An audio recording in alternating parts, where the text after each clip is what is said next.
Hello! Kumikita! Charan! Ito lang yung ulam ko. Isang napakalaking pirasong isda. Ayan. Oh. Diba?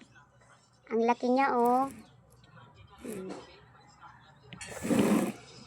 Kasi, kahapon, bumili kami ng isda. Mahal ng isda dito sa amin. Kaya binili ko, kalahating kilo lang.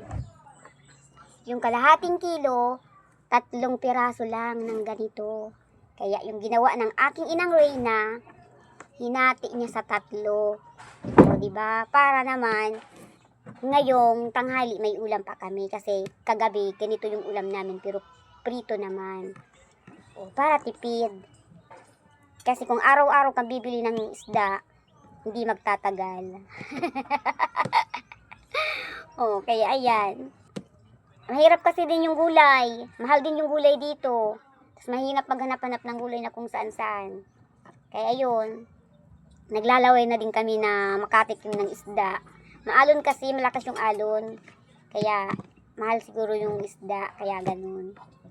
Siyempre, gustong makatikim ng isda. Kaya kahit mahal, bumili. Yung kalahating kilo, 3 piraso. Ayan.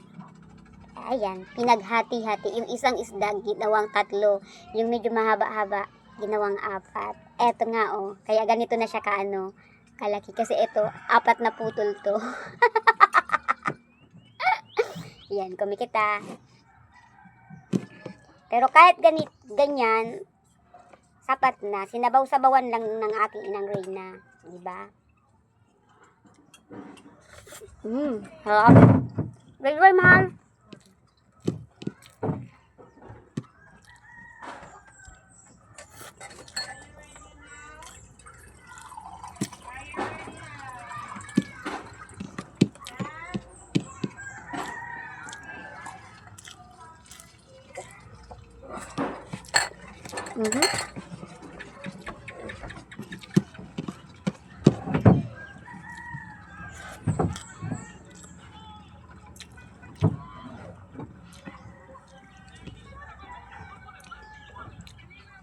O, diba? Kahit ulo, may laman pa naman.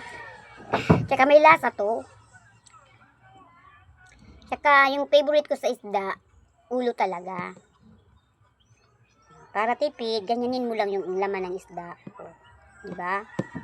Haluin mo lang sa kanin. Malasa na yun.